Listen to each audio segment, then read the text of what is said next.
T'es-tu déjà arrêté un instant pour imaginer qui tu serais si tu décidais réellement de vivre ta meilleure version? Si chaque pensée était cultivée avec lucidité, si chaque attitude était guidée par une intention claire, et si chaque lever de soleil t'apportait une raison assez forte pour te donner envie de te lever avec enthousiasme? La vérité, c'est que beaucoup de personnes ne vivent pas vraiment, elles survivent. Elles rêvent de progresser, mais restent paralysées. Elles demeurent enfermées dans le même cycle, répètent les mêmes erreurs, gaspillent leur énergie dans des choix qui les affaiblissent et se perdent dans des comparaisons inutiles qui détruisent la confiance en soi. C'est de ce vide que naissent la stagnation, la fatigue qui ne disparaît jamais, la sensation de tourner en rond, l'impression de toujours recommencer à zéro, comme si la vie elle-même était prisonnière d'une boucle sans fin. Mais il existe une issue. La transformation ne commence pas à l'extérieur, elle commence à l'intérieur de toi. Elle commence dans la manière dont tu te regardes, dans la valeur que tu décides de t'accorder et dans la discipline silencieuse que tu pratiques lorsque personne ne te voit. Sans cette base intérieure, tout changement extérieur n'est qu'un feu éphémère. Il brille un instant, puis s'éteint rapidement. Les stoïciens avaient compris cela il y a plus de 2000 ans. Si tu veux conquérir le monde, commence par te gouverner toi-même. Aujourd'hui, je veux partager 13 règles pratiques, directes et implacables, conçues pour accélérer ton progrès. Ce sont des principes qui, appliqués avec courage et constance, réveillent ta meilleure version et prouvent que tu es capable de bien plus que ce que tu imagines. Écris dans les commentaires, mon changement commence maintenant. Je suis stoïcien. Fais de cette phrase un pacte avec toi-même. Respire profondément, et commençons. Numéro 1, ton esprit n'a besoin que d'un seul objectif. Choisis un seul but et concentre-toi dessus intensément, presque comme si tu te faisais un lavage de cerveau à toi-même. Ne vois pas cet objectif uniquement comme quelque chose que tu désires, mais comme quelque chose qui t'appartient déjà. Comme l'a dit Brian Tracy, ce que tu visualises intensément et en quoi tu crois avec conviction devient tien.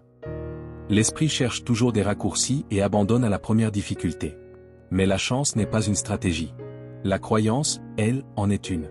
Tu n'as pas besoin de convaincre le monde que ton objectif est possible. Tu dois avant tout te convaincre toi-même. C'est à l'intérieur de toi que la bataille commence, et c'est là aussi qu'elle se termine. Définis clairement ce que tu veux. Écris-le quelque part de visible et regarde-le chaque jour.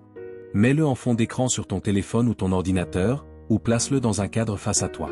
Ces rappels quotidiens agissent comme de petites ancres qui ramènent ton esprit sur la bonne voie lorsqu'il tente de se disperser. Imagine un bateau en pleine mer. Sans destination, il est emporté par le vent et les vagues. Mais s'il a un port à atteindre, chaque vague devient une partie du voyage. Lorsque tu as un objectif, toutes tes décisions se transforment en petites vagues qui te rapprochent de cette destination. Comme l'a dit le philosophe Michel de Montaigne, aucun vent n'est favorable pour celui qui ne sait où il va. La vérité, c'est que nous, les êtres humains, sommes étonnamment capables d'atteindre ce que nous voulons, à condition d'avoir une vision claire de ce que c'est. Beaucoup de personnes se perdent en poursuivant plusieurs objectifs à la fois et finissent par n'en atteindre aucun. C'est comme essayer d'allumer plusieurs feux de camp en même temps avec une seule allumette. La flamme s'éteint avant même d'éclairer quoi que ce soit. L'insécurité et la panique poussent les gens à se disperser et à perdre du temps. Alors, si tu devais retenir une seule chose, que ce soit celle-ci, la vitesse vient de la concentration, pas de la force. Concentre-toi sur des pas constants vers ce que tu veux réellement. Même s'ils sont petits, ces pas t'emmèneront loin. Trouve une source d'inspiration qui t'aide à atteindre ton objectif. Tout ce que tu fais doit être aligné avec ta destination, car c'est cela qui te maintiendra sur le chemin. Laisse cette motivation guider tes décisions. Tu possèdes déjà l'intelligence nécessaire pour discerner ce qui en vaut la peine. Ne sous-estime pas ce pouvoir. En toi existe déjà une boussole capable de distinguer ce qui te rapproche de ton objectif de ce qui t'en éloigne. Chaque action alignée avec ton but est un carburant pour ton voyage. Et plus tu crois, plus tu avances. Ton engagement envers toi-même est le plus grand cadeau que tu puisses offrir à tes rêves. Numéro 2, cherche quelqu'un qui a déjà parcouru le chemin. Imagine que tu te trouves sur une route nouvelle et inconnue, sans carte, sans GPS et sans aucune signalisation. Maintenant, pense à quelqu'un qui a déjà emprunté cette route et qui t'offre un manuel pour t'orienter. Cette personne peut être un grand guide, un mentor, ou même simplement un exemple à suivre. En observant ses actions et en apprenant de ses stratégies, tu comprends ce qui l'a aidé à atteindre ses objectifs. En suivant ses pas, tes chances de réussite augmentent considérablement. Napoléon Hill, dans Réfléchissez et devenez riche, disait « Un objectif est un rêve assorti d'une date limite. » Cette date est comme une destination sur une carte, un point clair vers lequel tu dois te diriger. Comme lors d'un voyage, il est essentiel de faire confiance au processus et de maintenir le cap. Ne change pas de plan, ne cherche pas de raccourci. Fais simplement confiance au chemin. C'est comme planter un arbre, tu l'arroses chaque jour, mais les fruits n'apparaissent pas immédiatement. Il en va de même pour un objectif. Si tu abandonnes trop tôt, tu risques de ne jamais voir le résultat. Pense à une recette de gâteau. Si tu modifies les ingrédients ou les étapes, le résultat sera différent de celui attendu. C'est pourquoi il est important de suivre le plan, avec la certitude que celui qui est passé avant toi a déjà validé le processus. La persévérance est là où la majorité fait la différence. Ceux qui atteignent le succès y parviennent généralement parce qu'ils croient profondément à ce qu'ils ont appris et s'engagent à suivre le plan avec constance. C'est comme un marathon. Les coureurs qui maintiennent leur rythme sont ceux qui franchissent la ligne d'arrivée. Beaucoup abandonnent ou ralentissent, mais les persévérants continuent, sachant qu'ils sont sur la bonne voie. Le philosophe Erich Fromm disait, « La seule façon de sortir d'un labyrinthe est de cesser de tourner en rond. » Cela signifie appliquer ce que tu as appris avec discipline, jour après jour. C'est refuser de te mentir en pensant que des résultats différents viendront des mêmes attitudes qui t'ont déjà enfermé par le passé. Vois tout ce que tu as appris sur le stoïcisme, le succès, l'autocontrôle et l'intelligence émotionnelle comme un guide de vie. Lorsque tu y crois et que tu t'engages pleinement dans ces enseignements, tu trouves enfin la direction à suivre. Souviens-toi, trouver une source de vérité et marcher sur ce chemin demande plus qu'un simple plan. Cela exige de la détermination pour rester ferme. C'est ainsi que tu transformes le savoir en résultat. Et c'est précisément à ce moment-là que la théorie cesse d'être de simples mots pour devenir une vie vécue, une pratique quotidienne et une victoire silencieuse. Numéro 3, plus de discipline, plus de victoire. Considère l'effort comme un semis. Lorsque tu plantes une graine aujourd'hui, tu récoltes un fruit plus tard. Mais que se passe-t-il si tu sèmes 2 ou 3 graines chaque jour? Le champ fleurit beaucoup plus vite. Il en va de même pour l'effort quotidien. En doublant ton engagement, tes résultats augmentent bien plus rapidement. Comme le dit Brian Tracy, le succès est prévisible. Il repose sur des lois universelles, et l'une d'elles est simple, tu récoltes ce que tu sèmes. Autrement dit, peu importe qui tu es, ton niveau d'expérience ou de motivation. La logique de la discipline est claire. Lorsque tu doubles ton effort quotidien, tu observes une augmentation d'au moins 50% de tes résultats. Vois l'effort comme un moteur. Avec plus de carburant et de meilleurs réglages, il avance plus vite et consomme mieux. Il en va de même lorsque tu deviens plus stratégique, en utilisant ton temps et ton énergie pour apprendre et appliquer de nouvelles compétences. À ce moment-là, quelque chose de remarquable se produit. Tes résultats ne se contentent plus de doubler, ils se multiplient par 4, voire par 8, à moyen terme. C'est ce qu'on appelle l'effet boule de neige. De petites victoires accumulées créent une force si puissante qu'elle devient presque impossible à arrêter. Car plus tu t'investis, moins tu te disperses et plus tu réduis les pertes d'énergie inutiles. Cet effort supplémentaire crée un avantage cumulatif. De la même manière que réinvestir des gains permet de croître plus vite, plus tu t'engages, plus tu apprends et plus tu grandis. Comme l'affirmait Charles Andy, l'un des grands penseurs de l'histoire, l'expérience rend le progrès exponentiel. Lorsque tu doubles l'effort, tu accélères ton apprentissage. Et cette accélération ne se mesure pas seulement en chiffres, mais aussi en confiance. Chaque pas que tu fais renforce la certitude que tu es capable d'aller plus loin. Chaque tâche devient une leçon. Tu t'investis davantage, tu apprends plus, tu te disperses moins. Et ainsi, tu réduis le temps gaspillé. Lorsque tu adoptes ce rythme de vie, les résultats qui étaient autrefois faibles ou presque imperceptibles commencent à croître de manière exponentielle. C'est ainsi que tu t'engages sur un chemin de vie plus solide, plus cohérent et profondément gratifiant. Numéro 4, comprends ta position. Souviens-toi de 2 choses essentielles, ce que tu veux laisser derrière toi et la direction vers laquelle tu veux aller. Cette réflexion t'aide à distinguer ce qui compte réellement. Commence par identifier ce que tu veux dépasser. La peur, les limites que tu t'es imposées, ou encore le manque de motivation qui freine ta croissance. En parallèle, visualise clairement l'endroit où tu veux arriver, ce lieu où tu as toujours rêvé d'être, là où tes efforts prennent tout leur sens. C'est comme tracer sur une carte le point de départ et la destination. Ce n'est qu'ainsi que tu peux trouver l'itinéraire le plus clair. Pour commencer, concentre-toi sur quelques actions simples et directes. Avec le temps, tu verras apparaître des résultats et des accomplissements dans ta vie. Mais sois vigilant, les premiers progrès peuvent nous pousser à relâcher l'effort. On se permet des écarts après avoir perdu quelques kilos, ou on dépense plus quand notre situation financière commence à s'améliorer. Même lorsqu'une opportunité semble parfaite, elle peut souvent t'éloigner de ton véritable objectif. Gary Keller, dans son livre La seule chose, affirme que le succès repose sur la concentration.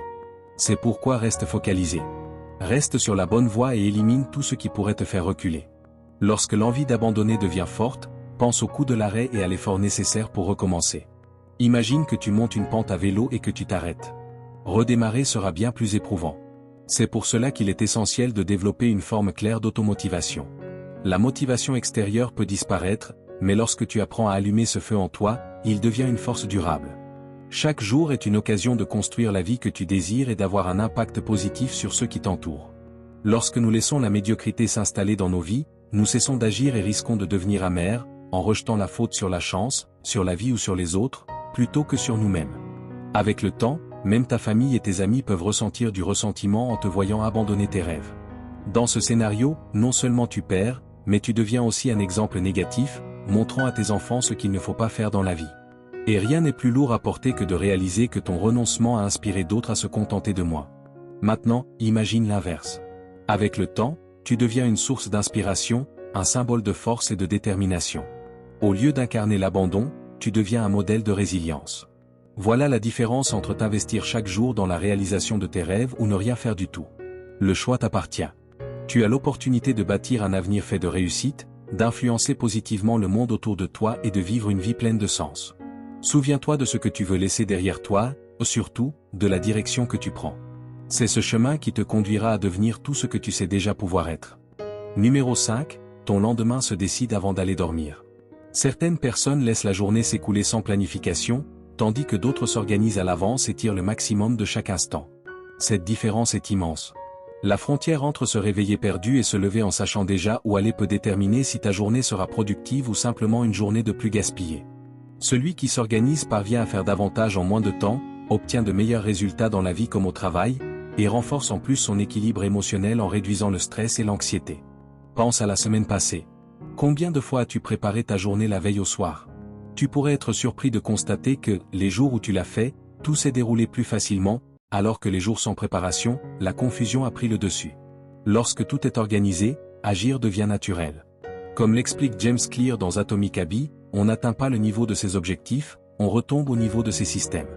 Pour bien commencer la journée, choisis une tâche vraiment importante et attaque-la immédiatement. C'est le principe de « manger le crapaud », popularisé par Brian Tracy, faire en premier ce qui est le plus difficile.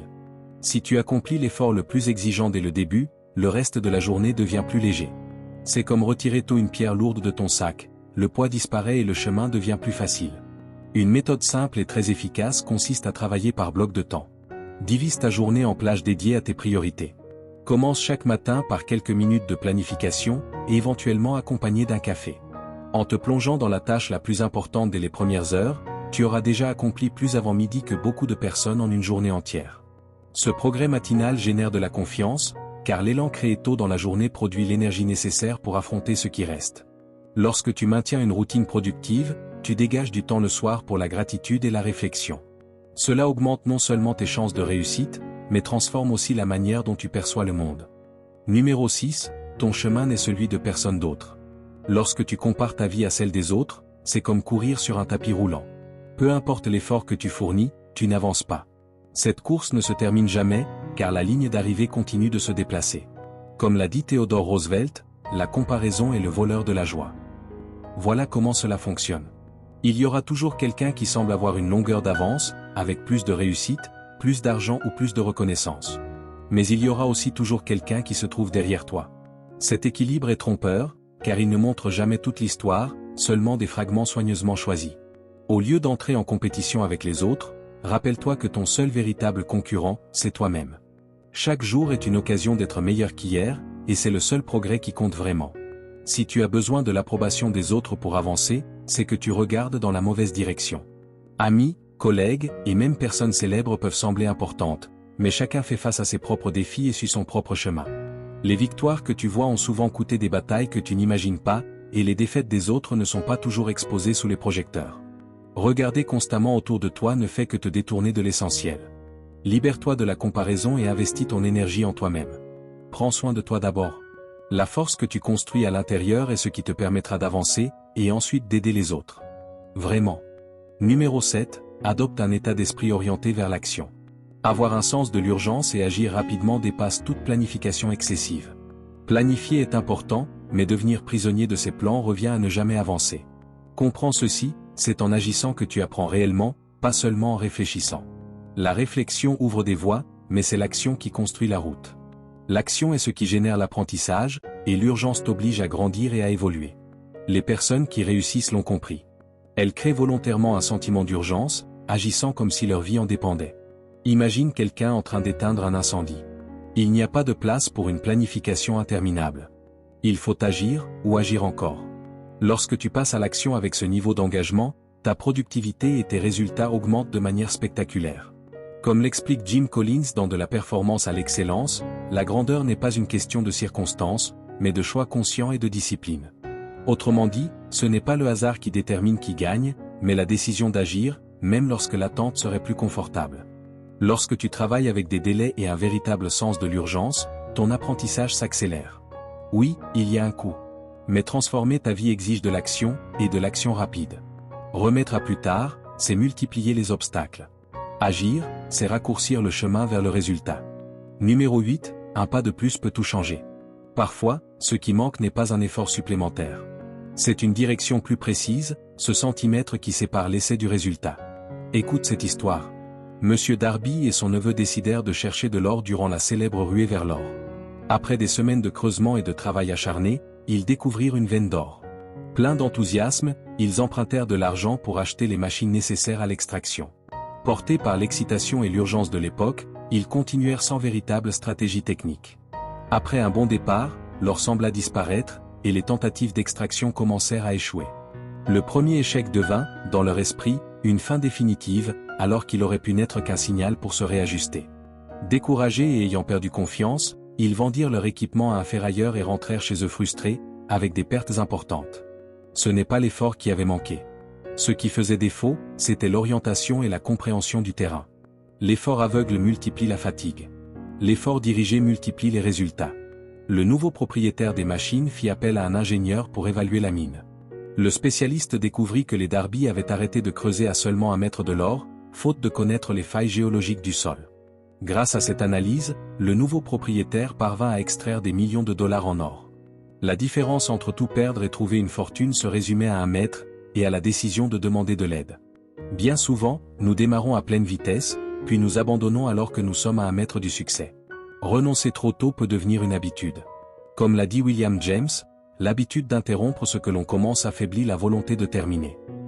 Répéter l'abandon crée des voies mentales de fuite. Répéter la persévérance crée des chemins vers l'achèvement. La prochaine fois que tu penseras à abandonner, ne t'inquiète pas. Souviens-toi de cette histoire. Évalue honnêtement si c'est vraiment la meilleure décision, ou si tu te trouves à 1 mètre de ton or. Numéro 9, réduis le bruit et augmente la clarté. Tu n'as pas besoin de distractions qui ne font que consommer ton temps et ton énergie. Les réseaux sociaux et de nombreux médias captent ton attention sans t'apporter quoi que ce soit de réellement utile. C'est comme tenter de traverser une route saturée de klaxons et de cris. Tu avances peut-être, mais jamais en paix, jamais avec concentration. Ta vie peut être bien meilleure sans être prisonnier de ses habitudes. Vivre avec plus de sens ne consiste pas à en faire davantage, mais à éliminer le superflu.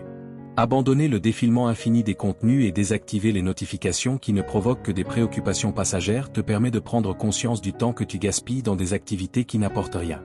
Lorsque tu coupes l'excès, tu découvres que tu n'as pas besoin de 10 chemins différents, mais d'un seul chemin clair, solide et constant. Réfléchis, combien de temps passes-tu à te distraire sans rien avoir accompli de productif à la fin de la journée? Une grande partie de ton temps est absorbée par des stimulations vides de sens. Ces fragments d'attention volés paraissent inoffensifs, mais mis bout à bout, ils représentent des heures, des jours, voire des années que tu pourrais utiliser pour construire quelque chose de réel. Imagine ce que tu pourrais accomplir si tu utilisais ce temps pour apprendre, grandir et bâtir la vie que tu désires. En mettant les distractions de côté, tu libères un espace précieux pour te concentrer sur ce qui compte vraiment. Affranchis-toi et découvre la puissance d'une vie vécue avec intention, car la clarté n'est pas seulement l'absence de bruit, c'est la présence de la paix. Numéro 10, la vie est plus courte qu'elle n'en a l'air. Le plus grand obstacle pour atteindre tes objectifs rapidement est de croire que tu disposes de plus de temps que tu n'en as réellement. L'idée que le plus tard sera toujours là n'est qu'un tour de l'esprit pour nous tromper. La vérité, c'est que le temps est limité. Comme l'a dit Earl Nightingale, nous devenons ce à quoi nous pensons la majeure partie du temps. Et si tu passes ton temps à penser toujours au lendemain, ta vie devient une collection de promesses non tenues envers toi-même. Vivre dans l'attente du futur te piège dans un « demain » qui n'arrive jamais, te faisant cesser d'agir maintenant. Avec les années, tu réalises la valeur du temps. Les responsabilités augmentent, et le temps que tu pourrais consacrer à tes rêves se divise entre engagement et factures à payer. Plus le temps passe, moins il reste pour ce qui compte vraiment. Attendre le moment parfait est un piège. Combien de fois as-tu pensé qu'un jour, lorsque tu auras plus de temps, tu agirais enfin? La vérité est que tu n'auras jamais plus de temps que celui que tu as maintenant. Chaque jour est une occasion unique de commencer à écrire ton histoire. Si tu gaspilles cette opportunité aujourd'hui, demain ne sera pas plus généreux. Il sera simplement plus court. La vie n'attend personne. Si cela résonne en toi, écris-le maintenant dans les commentaires. Ce simple geste est un engagement envers toi-même pour agir avec urgence et construire la vie de tes rêves. Numéro 11, accepte le processus. Lorsque tu cesses d'attendre des résultats instantanés, quelque chose d'incroyable se produit. Tu commences à faire véritablement confiance au processus. Pense à ta première semaine au gymnase. Tu fournis des efforts, tu ressens de la fatigue et des courbatures, mais aucun changement physique visible n'apparaît. C'est frustrant, mais tu comprends que si tu continues, dans 6 ou 12 mois, ton corps montrera des transformations. C'est à ce moment que la véritable maturité émerge. Accepter que le résultat ne s'achète pas, mais se conquiert avec sueur, discipline et patience. C'est alors que tu réalises que la constance est ton allié. Plus tu t'investis, plus les autres aspects de ta vie s'alignent pour soutenir cet engagement. Tu commences à mieux manger pour ne pas compromettre tes progrès. Tu dors davantage pour récupérer et tu sens ton énergie croître. Très vite, aller au gymnase devient aussi naturel que de te brosser les dents. Cela fait partie de ta routine, de ton mode de vie. Avec chaque petit progrès, la motivation grandit. Tu ressens de l'enthousiasme face à ce sentiment d'avancer. Comme l'a dit Jim Rohn, le succès n'est pas quelque chose que tu poursuis. C'est quelque chose que tu attires par la personne que tu deviens. Le chemin te transforme progressivement, et ce cycle de progrès constant devient vertueux. Ce principe s'applique à tous les domaines. Que ce soit au travail, dans les relations ou dans les études, si tu cesses d'attendre des résultats immédiats et que tu te concentres sur la croissance quotidienne, tu ne tomberas pas dans le piège de l'abandon simplement parce que tu ne vois pas de changement du jour au lendemain. C'est ainsi que tu développes la résilience, en acceptant que chaque effort est comme une graine qui, bien qu'enterrée, pousse silencieusement. Comme l'a dit Isaac Newton, les choses se réalisent par un effort constant. Et le père de la physique avait raison. Avec une pratique quotidienne, tu construis une base solide. C'est pourquoi il faut rester ferme, même lorsque les résultats semblent lointains. Fixe-toi un rendez-vous dans 6 mois et observe combien tu as progressé, non seulement physiquement, mais dans tous les domaines touchés par cette mentalité de discipline. Ne considère plus le progrès comme un résultat futur à atteindre. Le progrès est un processus instantané. Transforme le processus en partie intégrante de ta vie, et les résultats viendront naturellement, en reflet de ton effort. Numéro 12, déléguer, c'est multiplier les forces. Beaucoup de gens pensent que le progrès est une ligne droite du point A au point B. Mais en réalité, il ressemble davantage à des montagnes russes, pleines de hauts et de bas et de courbes inattendues. Et dans ces virages, il est essentiel de comprendre qu'on ne peut pas tout faire seul. Parfois, nous voulons tout contrôler et nous ressentons de la difficulté à lâcher prise. Cela arrive parce que nous confondons responsabilité et poids. Nous croyons que si nous ne faisons pas tout de nos propres mains, le résultat ne sera pas satisfaisant. Mais la vérité est tout le contraire. Partager les responsabilités est un signe d'intelligence, pas de faiblesse. Même si cela prend du temps pour apprendre à quelqu'un, déléguer te libère et te permet de te concentrer sur ce qui compte vraiment. Déléguer, c'est cela. En répartissant les tâches, tu gagnes du temps et tu peux t'investir dans ce qui a le plus de valeur. Comme l'a dit Brian Tracy, si tu veux réussir, tu dois apprendre à déléguer et à faire confiance aux autres. Les personnes qui réussissent comprennent l'importance de déléguer. Elles n'essaient pas de tout faire seules, car elles savent que d'autres peuvent accomplir certaines tâches aussi bien qu'elles, voire mieux. Cela leur permet d'utiliser leur temps pour ce qui compte vraiment. Pense à un peintre qui, en plus de peindre, doit gérer la publicité, acheter les matériaux, effectuer les livraisons et nettoyer les pinceaux. S'il confie ces tâches à quelqu'un d'autre, il peut se concentrer sur ce qui importe vraiment, créer son art. Comme l'a écrit le philosophe John Locke, ce qui vaut la peine d'être fait, vaut la peine d'être bien fait. Mais cela ne signifie pas que tu dois tout faire toi-même. Cela signifie que tu dois accomplir avec excellence ce que toi seul peux apporter, tout en laissant aux autres la possibilité de briller avec leur talent. C'est là le véritable pouvoir de la délégation, multiplier les forces et créer un impact bien plus grand. Numéro 13, apprends à surfer. Apprendre à surfer sur les vagues de la vie est plus sage que de nager contre le courant. Les vagues représentent les défis inévitables que chacun doit affronter. Certains évitent ces défis par peur d'être submergés, tandis que d'autres choisissent de surfer, acceptant les problèmes et allant avec le flux. Surfer demande de l'habileté et de l'adaptabilité, alors que nager contre le courant est épuisant et souvent infructueux. Comme l'a dit John C. Maxwell, le changement est inévitable, mais la croissance est optionnelle. Autrement dit, les vagues viendront, que tu le veuilles ou non. Ce qui dépend de toi, c'est de savoir si tu te laisses emporter par elles ou si tu les utilises comme impulsion. Au lieu de lutter contre ce que tu ne peux pas contrôler, choisis de grandir. Dans la vie, savoir quand agir est aussi important que savoir où nager dans l'océan. Imagine aujourd'hui, essayer de vendre des téléviseurs en noir et blanc aujourd'hui. Cela n'aurait aucun sens, n'est-ce pas? S'aligner avec le temps et les exigences actuelles est essentiel pour progresser. Ton évolution dépendra de ta capacité à comprendre ta réalité et à distinguer ce qui est passager de ce qui est durable. Un marin expérimenté lit les signes dans le ciel et sur l'eau pour prévoir le temps et se positionne avec sagesse. Il ne lutte pas contre les signes, il s'en sert. Il ne combat pas la nature, il l'utilise à son avantage. Quand le vent souffle, il ajuste ses voiles pour exploiter la force et avancer plus loin. Le secret réside dans l'observation. Chaque obstacle apporte des signes cachés et des leçons exploitables si tu regardes attentivement. Comme l'a dit Alan Watts, tu ne deviens pas libre en changeant le monde autour de toi, mais en changeant ta façon d'y réagir. La liberté naît de la flexibilité, car quand tu apprends à répondre avec intelligence, aucune tempête ne peut te couler. Navigue donc dans la vie avec sagesse et souplesse. Tenter de contrôler l'incontrôlable, c'est comme ramer contre une marée forte. Tu consommes ton énergie sans résultat significatif. Au lieu de cela, ajuste tes voiles au vent des opportunités quand il souffle. Et lorsque c'est nécessaire, rame avec ta propre force. S'adapter, aller avec le flux et persévérer, même dans des conditions défavorables, est ce qui fera réellement progresser ta vie. La vie ne demande pas la perfection, elle demande la présence. Et celui qui apprend à surfer sur les vagues transforme même les tempêtes en chemin pour aller plus loin. Merci d'être arrivé jusqu'ici. Si cette vidéo t'a aidé, like-la et abonne-toi à notre chaîne. Pour découvrir les choses sous un autre angle, je t'invite à rester connecté. Ici, nous continuons ensemble à réfléchir, grandir et construire notre force intérieure.